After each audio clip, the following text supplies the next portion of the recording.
Toram Online, a game that has been alive for nearly a decade and has been consistently getting thousands of players every day since its release back in 2015. Today I'm breaking down everything: gameplay, builds, maps, skills, bosses, monetization, graphics, economy, pros, cons, and my final verdict. So grab your coffee, stand on your car's roof, and let's delve into the world of Toram Online. Also, please don't actually stand on your car's roof. World building and lore. Toram's story isn't its loudest selling point by any means, but it is, however, atmospheric and steady. The world is built on a catastrophic event known as the Cataclysm, which shattered the entire planet into fragments. The gods and natural forces, depending on your interpretation, reassemble the world from mismatched pieces, resulting in regions with wildly different architecture, ecosystems, and cultures sitting side by side.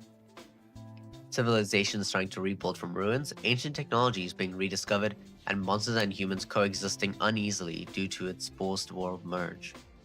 This stitched world concept is not just a backdrop, it's a recurring narrative driver that shapes the geography, factions, conflicts, motivation of NPCs, and many mainline story arcs. On the topic of the mainline story arcs, let's talk about the mainline story quests. The main quests act as a tour through the world's reconstruction and geography. Major arc introduces a new region, a new faction, a new cultural influence, and a new political or magical problem. The pacing is intentional. You discover the world in fragmented pieces, just like the world itself. If you are liking the video so far, please consider subscribing, and commenting. It does help boost engagement, and the algorithm likes that. It'll help push my video out even further. Side quests and sub-stories. This is, in my opinion, where Toram's world rarely breathes. Side quests often reveal more personalities behind NPCs, shows the daily lives of researchers, soldiers, guilds, and travelers. You can explore cultural traditions and lost histories, and it adds nuance to already existing conflicts. While the main story is, of course, the backbone, side quests are the nervous system that fill in the emotional and historical details of Toram's lore. Toram's narrative is far better than most mobile MMORPGs, offering a real world full of identity, intelligent themes, and memorable environments, even if its storytelling structure occasionally wobbles. One of my only and main criticisms is the lack of voice acting that makes reading all the lore in Toram really tedious, as after 35 hours of playing, I got tired of having to read thousands and thousands of lore through lines and cutscenes. Fuck this shit, I'm out. Core gameplay and combat. Gameplay is the heart of Toram. It's manual, it's time-based, and it's built for player skill, not autopilot. Toram features fully manual combat and movement, meaning that there is no auto-attack, as players must manually move, aim, and dodge while controlling the camera themselves to maintain a proper positioning, especially during boss fights with telegraphed attacks, where the player must actively invade cones and danger zones before counterattacking. Next is the skills. Each skill has a parameter, damage formula, MP cost, cooldown, combo chain, compatibility, elements, and special effects like stun, paralysis, or break. Combos are not just chaining abilities, they modify hit counts, they stagger, and can transform the next skill into a chain. For example, some skills have a combo effect tag. They also have a really intricate battle system, which I've never seen before in other MMOs. This is a system where you can break an opponent's armor, and in my opinion it feels really innovative and a creative way to get better armor and drops from boss fights. Next is encounter design and difficulty curve. Toram Online's encounter designs follow a deliberate difficulty curve. Early small mobs introduce basic mechanics like timing, positioning, and resource management. Mini bosses reinforce pattern recognition through telegraphed attacks and mobility-based challenges, and the full-on bosses escalate the complexity and demand coordination, proper party roles, and well-constructed builds. As players level up, difficulty doesn't just increase through raw basic stats, they actually change through counter scale in sophistication, forcing players to refine their combos, adjust their positioning, and synergize with any teammates that they've made along the way, making group dynamics and efficient party composition incredibly important as the game progresses. The next major part is character builds and progression. This is where Toram shines, as it gives freedom for you to build and also do anything with your character. The progression and leveling in early game, you follow main quests for steady XP, focus on one stat set to avoid stat dilation. Throughout the middle game, you start swapping in skill trees to cover your weaknesses, like Mage maybe learns more defensive and mobility skills. Endgame, you respect how it is, many skills and equipment scales drastically change once you meet certain caps. And Toram allows for respecs with costs, so don't be afraid to fool around, test with builds. Memorize monster spawn clusters if you really want to go that deep into it, but I would recommend just having fun. The map has you covered in that regard.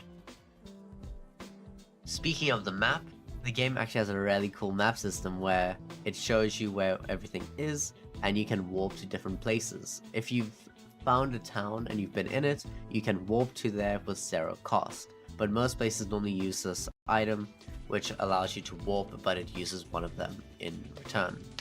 The map also has this relationship with mobs in the area. If you kill all the mobs, the next ones that spawn in are going to be less than the ones prior.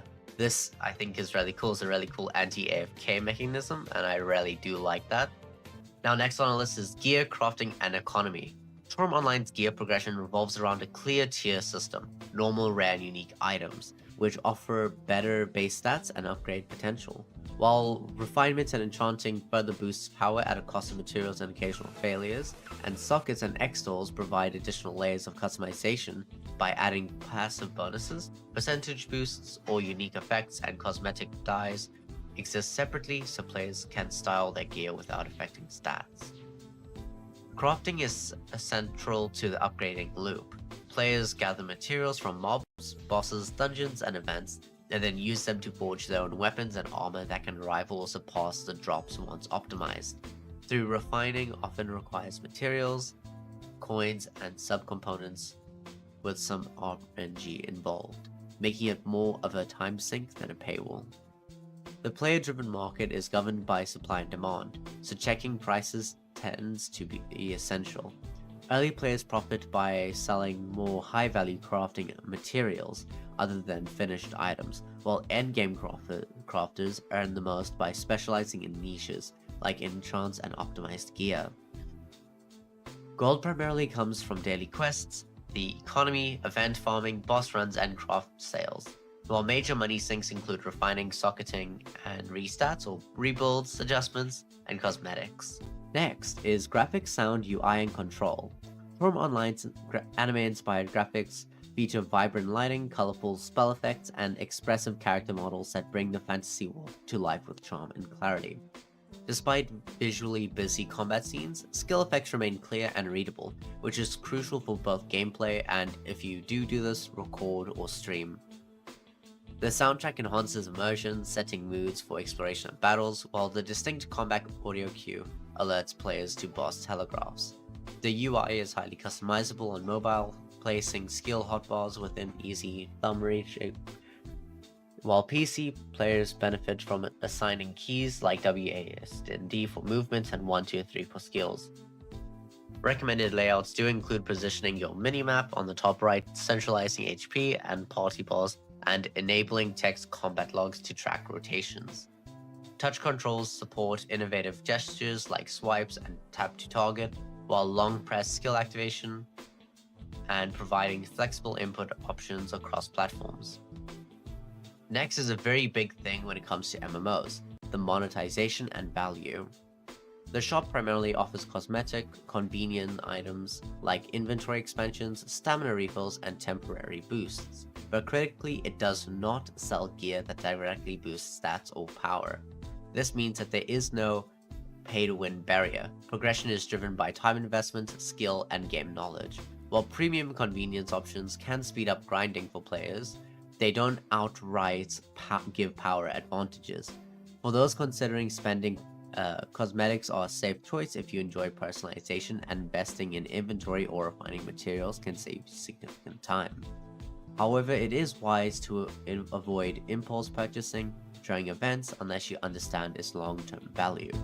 Overall, I do think Monetization wise, Toram in shop items offer a long-term player who appreciates crafting, building, optimization, personalization, or just someone who wants to have a nice looking character.